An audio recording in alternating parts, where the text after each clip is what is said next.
यहाँ पर कोण कैसे बोलती प्रश्नावली 5.6 में पहला क्वेश्चन आपको इस तरह से दिया है।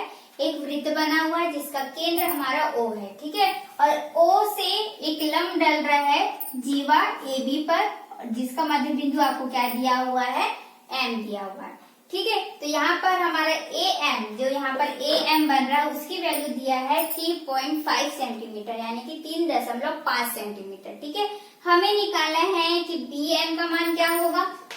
फर्स्ट हमको ये बोल रहा है कि BM का मान क्या होगा, और सेकंड हमको बोल रहा है कि AB की वैल्यू क्या होगी। तो देखिए यहाँ पर AM का मान तो हमको 3.5 दे ही चुका है, ठीक है। यदि हम BM का मान भी निकाल दें तो AB का मान क्या हो जाएगा, दोनों को यदि हम जोड़ देंगे तो AB का मान निकल जाएगा। इस तरह से AB जो है वो AM प्लस MB दोनों से मिलकर बना हुआ है AB, है ना। तो AM की वैल्यू हमको दे दिया है, यदि हम BM की वैल्यू भी निकाल दें तो दोनों को जोड़ के AB का मान निकाल सकते हैं, ठीक है। तो सबसे पहले हमारा ये टारगेट रहेगा कि हम क्या निकालें, BM का मान निकालेंगे, ठीक है। तो यहाँ पर आप देख सक रहे हैं कि केंद्र से जीवा पर यदि कोई लंब डालते हैं तो वो जीवा को 2 भागों में बांट देगी, ठीक है। ये हमने पढ़ा है कि जीवा पर यदि केंद्र से कोई लंब आता है तो जीवा को 2 भागों में वो बांट देती है, यानी कि समद्विभाजित कर देती है। तो ये रीजन आप यहाँ पर लिख सकते हैं, ठीक है। जीवा पर केंद्र से डाला गया लंब जीवा को समद्विभाजित करता है। तो यहाँ से हो जाएगा AM बराबर MB या BM दे सकते हैं, ठीक है। दोनों क्या हो गए, बराबर हो गए। तो AM का मान जितना है उतना क्या हो जाएगा, BM का मान भी हो जाएगा। तो यहाँ पर BM का मान कितना हो जाएगा, 3.5 सेंटीमीटर। तो हमारा BM का मान निकल गया। अब यहाँ पर लिख सकते हैं क्योंकि AB जो है वो AM प्लस BM से मिलकर बना हुआ है, दोनों का योग है AB। तो AB की वैल्यू कितनी हो जाएगी, दोनों को हम क्या कर देंगे, जोड़ देंगे। तो 3.5 को हम क्या कर देंगे, जोड़ देंगे। तो हमारा आंसर कितना आ जाएगा, 7 सेंटीमीटर, यानी कि 7 सेंटीमीटर, ठीक है। तो इस तरह से हमारा BM का मान निकल गया 3.5 और AB का मान आ गया 7.0 लिख सकते हैं या फिर 7 सेंटीमीटर, ठीक है। सेकंड नंबर का क्वेश्चन आपको आकृति इस तरह से दिख रही होगी कि हमारा जो यहाँ पर दिख रहा है कि केंद्र पर से जीवा पर लंब डाल रहे हैं, ठीक है, वो OM है। तो AB को 2 भागों में बांट रहा है, ठीक है, ये हमने पिछले क्वेश्चन में पढ़ा। यहाँ पर आपको एक त्रिभुज बना हुआ है, ठीक है, त्रिभुज बना हुआ है जिसमें O पर y अंश का कोण बन रहा है, M पर x अंश का और A पर 40 अंश का कोण बना हुआ है, ठीक है। तो जैसे कि अभी हमने पढ़ा कि लंब डालते हैं, जब जीवा पर लंब आ रहा है तो वहां पर कितने अंश का कोण बनेगा, 90 अंश का, ठीक है। जब भी हम लंब डालते हैं तो वहां पर कितने अंश का कोण बन जाता है, 90 अंश का, ठीक है। तो यहाँ पर हमारा जो x की वैल्यू है, जो M कोण बन रहा था, x पर कोण बन रहा है, वहां पर कितना हो जाएगा, 90 अंश, यानी कि x की वैल्यू हमारी हो जाएगी 90 अंश, ठीक है।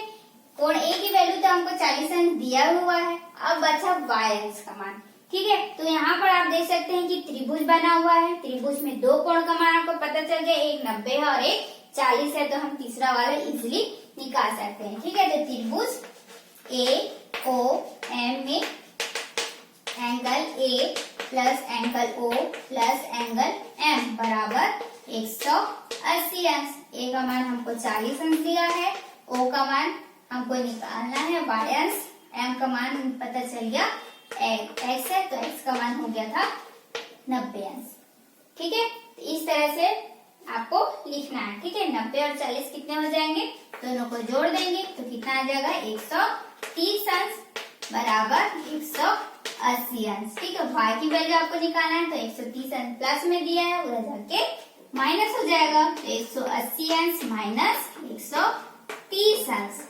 तो y की वैल्यू हो जाएगी, घटा देंगे तो 50 अंश, ठीक है। तो इस तरह से हमारा जो x का मान है वो हो गया 90 अंश और y की वैल्यू हो गई 50 अंश। क्वेश्चन नंबर 3 हमको क्वेश्चन नंबर फर्स्ट का उल्टा दिया हुआ है, ठीक है। उसमें हमको क्या दिया था कि ऐसे ही डायग्राम बना हुआ था, यहाँ पर केंद्र से लंब डाले हुए थे AM, ठीक है।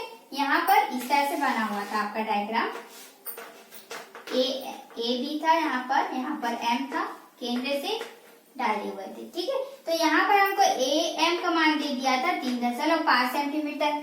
ठीक है, और हमको बोला था कि बी एम की वैल्यू निकालो और ए बी की वैल्यू निकालो। ठीक है, सेम यहीं पर दिया हुआ है। यहाँ पर देखिए पी क्यू दे दिया, यानी कि जो ए बी मान हमने निकाला था उसको यहाँ पर पहले दे दिया है। पी क्यू का मान आपको दे दिया है 8 सेंटीमीटर। ठीक है, यहाँ पर हमको दिया है ओ एम लंब है पी क्यू पर। ठीक है, तो हमको यहाँ पर निकालना है पी एम का मान, एम क्यू का मान। ठीक है, यहाँ पर देख सकते हैं कि आप पी क्यू का मान 8 सेंटीमीटर दिया हुआ है और यहाँ पर लंब दिया हुआ है। तो हमने पढ़ा था कि केंद्र से जब जीवा पर लंब डालते हैं तो जीवा को 2 भागों में बांटती है, जैसे कि हमने पिछले क्वेश्चन में पढ़ा था। तो यहाँ पर दिया हुआ है, इसके हिसाब से हो जाएगा कि पी एम जो है वो एम क्यू के बराबर हो जाएगा, जैसे कि हमने पहले भी लिखा था कि ए एम बराबर बी एम। ठीक है, यहाँ पर सेम वैसे ही लिखेंगे। नेक्स्ट पढ़ेंगे, यहाँ पर क्या हो जाएगा, दोनों बराबर हो गए।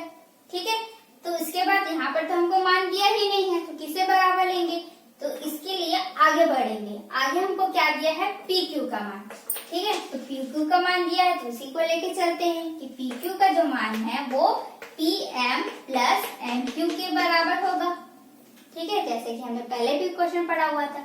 तो यहाँ पर पी क्यू का मान दिया 8, पी एम का मान तो दिया नहीं है तो पी एम ही लिखेंगे, लेकिन यहाँ पर एम क्यू जो है वो पी एम के बराबर हो गया, तो यहाँ पर हम एम क्यू की जगह पी एम लिख सकते हैं।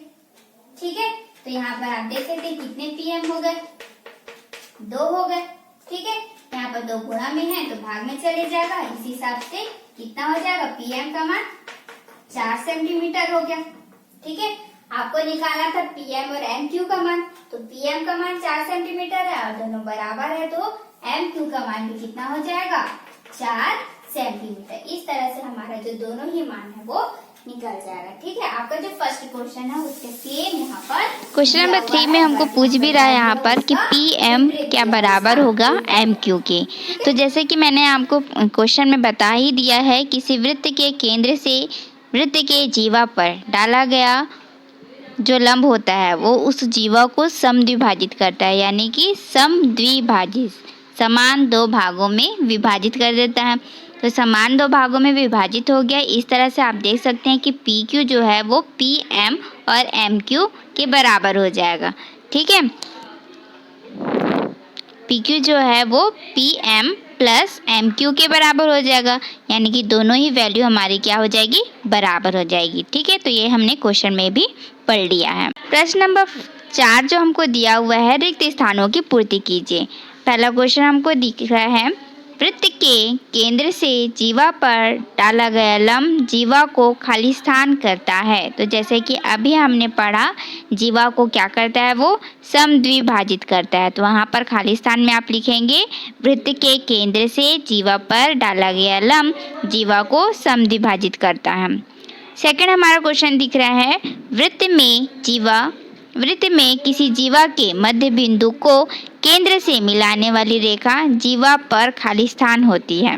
तो जीवा के मध्य बिंदु को केंद्र से मिलाने वाली रेखा जीवा पर लंब होती है। जब लंब होता है तभी वो समद्विभाजित करता है ना। तो यहाँ पर जब हम जीवा के मध्य बिंदु से केंद्र को मिलाने वाली जो रेखा होती है जीवा पर क्या होती है, लंब होती है। ठीक है, तो इस तरह से हमने खाली स्थान को भी पढ़ा। आइए देखते हैं कि हमने सीखा में क्या लिखा हुआ है। तो जो हमने सीखा है इस अध्याय से वो हमने सीखा में लिखा हुआ है। तो चलिए एक बार फिर से इसको रीड कर लेते हैं। पहला हमको बोल रहा है, वृत्त के किसी चाप द्वारा शेष वृत्तखंड पर बने सभी कोण समान होते हैं। ठीक है, ये हमने प्रश्नावली 5.1 में पढ़ा। ठीक है, आगे बोल रहा है, किसी जीवा के दोनों ओर वृत्तखंडों में बनने वाले कोणों का योग 180 अंश होता है। ये भी हमने पढ़ा हुआ। थर्ड दिया है, वृत्त के किसी चाप द्वारा वृत्त शेष वृत्तखंड पर आंतरिक कोण चाप द्वारा वृत्त के केंद्र पर आंतरिक कोण का आधा होता है। यानी कि इसका जो हमने पढ़ा था उसमें लिखा था कि वृत्त के जो केंद्र होता है उस पर जो कोण बनता है और शेष वृत्तखंड पर जो कोण बनता है उसका दुगुना होता है। ठीक है, तो यहाँ पर क्या बोल रहा है, जो आंतरिक कोण है वो क्या हो जाएगा, केंद्र का आधा हो जाएगा। ठीक है, पॉइंट नंबर 4 हमको दिया हुआ है, एक ही वृत्त में समान लंबाई के चाप केंद्र पर समान कोण बनाते हैं। ये हमने पढ़ा कि वृत्त जो बनाते हैं उसमें समान यदि लंबाई है तो उसका जो चाप होते हैं वो भी बराबर हो जाते हैं, तो इससे जो केंद्र पर कोण बनते हैं वो भी समान हो जाते हैं। ठीक है। 5वां पॉइंट हमको दिया है, किसी वृत्त के केंद्र से वृत्त के जीवा पर डाला गया लंब उस जीवा को समद्विभाजित करता है। यहाँ पर लंब नहीं लिखा हुआ है, ठीक है, तो लंब जो होता है वो जीवा को समद्विभाजित करता है।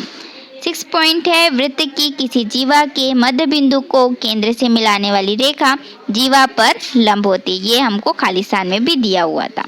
ठीक है, तो इस तरह से हमने 6 पॉइंट यहाँ पर सीखा है।